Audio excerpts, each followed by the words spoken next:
You are listening to Pocketful of Diamonds, Book 7 of the Nadia Wolf series, written by Nicolette Pierce. Copyright 2016. Audio copyright 2025 by Pierced Heart Publishing. Digitally narrated with full cast of voices.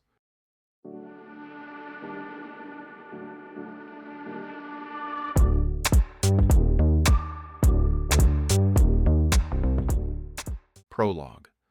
After an entire day of mining, Ian Miller's back tightened, his legs cramped, but his soul was full. Finally, the funds from the diamond mine had provided not only enough to build a school and clinic, but now he might even be able to add a hospital for the local villages. He still had a long way to go. The clinic was not staffed at the moment, but that would change soon. The school needed more books, but attendance was full. These children were the first generation of Njamba inhabitants to be educated. For the tiny village in Sierra Leone, it was a giant stepping stone.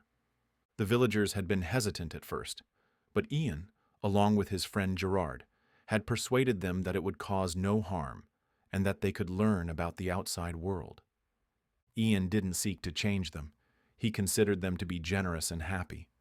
Though their lives were simple and often harsh, they were spirited. Not once during his youthful wandering across the globe had he found hearts so genuine. It was the reason he stayed, the reason he'd bought land and tried to make something special with his dwindling travel funds. Tonight, though exhausted from hard labor, he would celebrate with his new friends. He'd come to think of them as his extended family over the past year. The new doctor would arrive tomorrow, and many would get the care that they needed and never had access to. Finally, he'd found a purpose in life, a reason to put away his suitcase for a while. As the sun dipped low in the sky, casting long orange fingers through the white clouds, the musicians drummed a steady rhythm, calling all to its low, repetitive beat.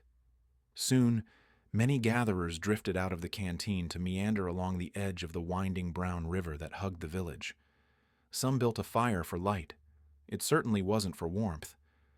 The constant heat and soupy humidity meant no one ever had to worry about winter's chill. Gerard pressed a bottle of beer into Ian's hands. They joined the others near the fire as the first of the dancers circled the growing flames. One of the matrons pulled Ian into the circle, encouraging him to participate. "We celebrate because of you," she said. With such a statement, he couldn't turn her down. He could have argued that they had worked alongside him in the mine and helped to build the school and clinic. But instead, he would dance. While he wasn't sure of the steps, it seemed simple enough to figure out.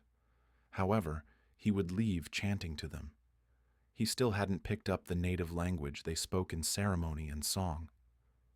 Ian joined in, one of the girls taking him under wing. After 10 minutes, he nearly danced like a local. At least that was what he thought. No cameras existed here to prove him wrong. But his limbs seemed to keep time, and it felt almost natural.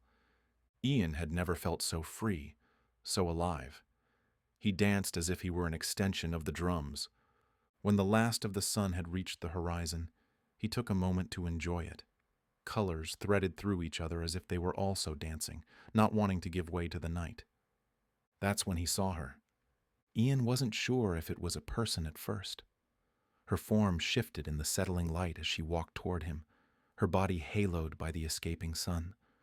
Her blonde hair reflected the light that surrounded her. As she approached, he wondered at her sudden appearance. Strangers would pass by the village every so often, but none of them the blonde, fair-skinned variety, and none were quite so mesmerizing. Some of the others noticed her, and soon the drums quieted. All eyes tracked her. She neared Ian and looked around. "I seem to have attracted attention. I didn't mean to stop the party." Her voice surprised him. It wasn't as soft and effervescent as he would have expected. Instead, she exuded strength and confidence, not minding that she was an oddity on display here. "I parked down the road. I wasn't sure if the narrow dirt path leading to the village would accommodate the 4x4 I rented." Now that she was closer, he could see her features that the sun had disguised before. On the taller side, she came up to his nose. Her honey-flecked brown eyes were forthright and took in her surroundings with a quick glance. From her eyes, he followed down her average nose to her pink lips, which were a bit on the thin side. But when she smiled, they transformed into something he desperately longed to kiss, a sappy sentiment he never thought before of anyone. She looked expectantly at him, and he realized she had asked him a question while he was staring at her mouth. "I'm sorry," he said. "I didn't catch what you said." She smiled again, and he thought her perfect. I was hoping I could find lodging and a bite to eat. I strayed off the beaten path and it's growing late. "We have plenty of food for you at the canteen," he said. There was no lodging, but he could make something work. Anyone here would open their homes for a stranger in need. "I can help you find a place to stay," Thank you. she said, smiling again. If she kept that up, she'd find herself tucked in at his cabin with him beside her. "My name is Ian Miller. I own the mine across the river." He glanced around him to find they were the center of attention. "And this is the village of Njamba," I'm Gwen. she said, smiling at the onlookers. Again. I'm sorry if I interrupted a party. Everyone seemed to be having a great time. I could hear the drums from the road. Ian turned and bade the celebration to continue. It wouldn't do for Gwen to feel out of place. Njamba was very welcoming once curiosity wore off. As the drummers began and the dancers resumed, Ian explained, "We are celebrating. The doctor for the new clinic will arrive tomorrow, but you must be hungry. Let's go to the—" Gwen squeaked, jumping forward. He grabbed her arms to steady her, not sure what had frightened her. He looked down to find Harry. "It's okay. It's just Harry. He won't bite unless you're a salad." Gwen looked down at the pygmy hippo and took a breath. She righted herself and composed her features, seeming upset that she took fright of the little hippo. I'm sorry. I'm a bit jumpy. I've never been to Sierra Leone before, and I guess, well, everything is so new and different. I didn't know what to expect. I certainly wasn't expecting Harry. Harry heard his name and grinned up at her, pressing his head to her bare leg. Ian tried not to be jealous of Harry, but he wished he could switch places. Her shorts were modest, but they allowed for a stretch of leg that he could imagine wrapped. No, he wasn't going to go there. He'd only torment himself. She was only passing through. She'd be gone by tomorrow. "He likes you." Harry had the right of it. Ian liked Gwen, felt a pull to her that he had never experienced before. He chalked it up to being hungry. "Let's go find Harry some food before he tests out your sandals. We can get something for you too." She laughed at Harry's eagerness and followed Ian to the Happy Hippo canteen, named after Harry. For the rest of the night, they talked, danced, and laughed until the final embers slowly died and the villagers had all walked home, leaving Ian and Gwen alone. She was fascinating, and with each word she weaved a spell that he couldn't fight, didn't want to fight. He was desperate to know if the feeling was one-sided. And when had he ever been desperate? He was losing his mind. There was no other explanation for it. Maybe heat stroke? There was one way to test it. He hadn't found her a place to stay, hadn't wanted to. He was greedy and wanted her all to himself. So he stood and offered his hand. She took it without hesitation. Had she the slightest pause, he would have let her use his cabin while he took the couch in the office. But she didn't. And now they were heading down the unlit path to his hut. Ian silently cursed himself for not remembering to bring a flashlight. Even the shotgun would have been nice. The sounds of the nocturnal animals were only comforting from behind secured doors and windows. However, there was one advantage of it being so dark. Gwen had to hold on to him to keep from getting lost. He did not mind that at all. How far away are we? She asked, her body pressed up against his. It sounds like there are animals a foot away.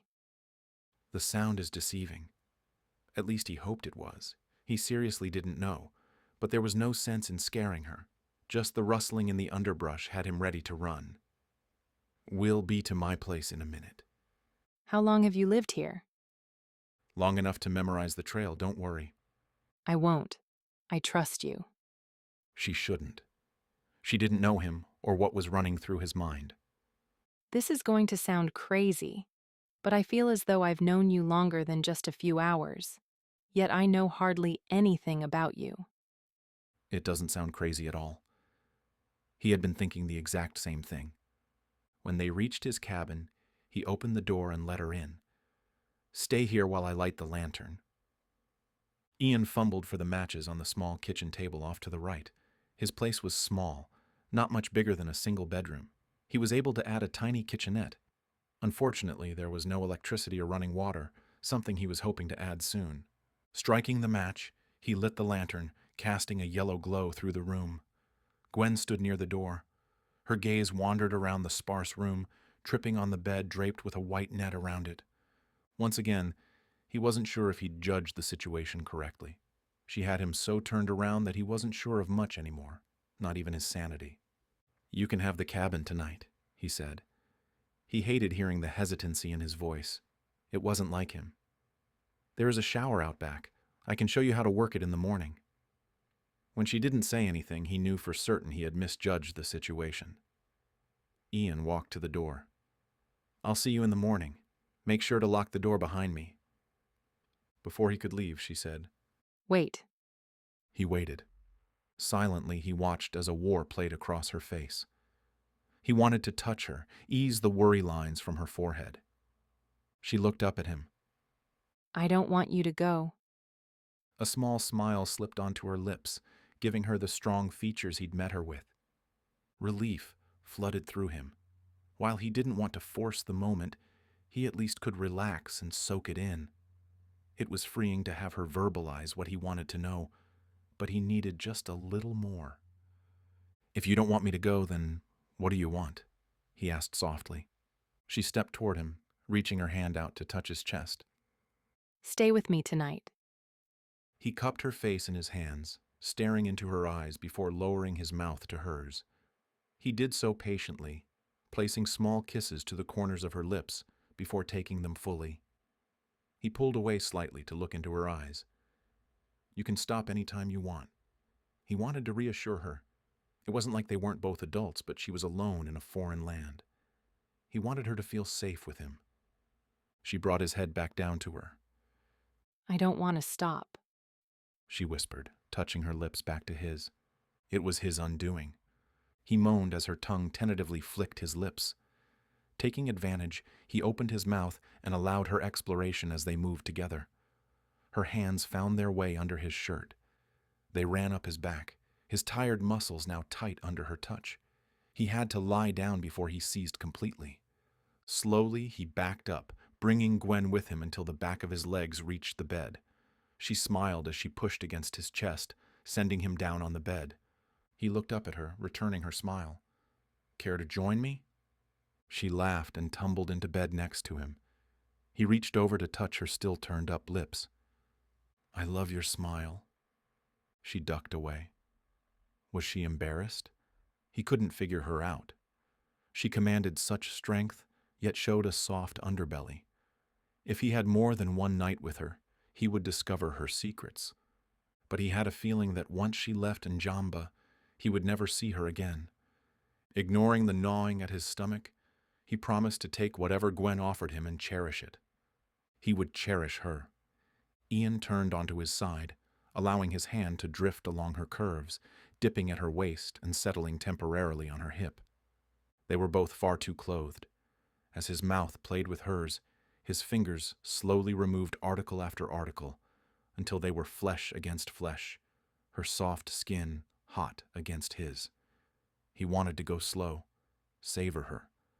But with the way she touched him, all he could think about was taking her hard and fast, claiming her as his own, repeating it until she knew it, until she never wanted to leave. His reaction to Gwen scared him. He wondered if she had drugged him. Ian was intoxicated, and it was all because of her. Her skin fire against his, her mouth swollen under his. Her sweet-sounding moans had him grasping the sheets. When Gwen shifted her hips, rubbing against him, he stopped thinking. His mind blanked into a nothingness. And yet, there was something at the back of his mind, something that knocked incessantly, but he ignored it. How could he not? Gwen had wrapped her legs around him, and whatever had tried to get his attention before was now silenced. It wasn't until the next morning that his mind assembled again, and he found himself alone in bed. Gwen was gone. Sprinting from the bed, he yanked on shorts and a shirt and flew down the trail to where Gwen said she'd parked her car. He found the place, with tire tracks as evidence, but no vehicle, no Gwen.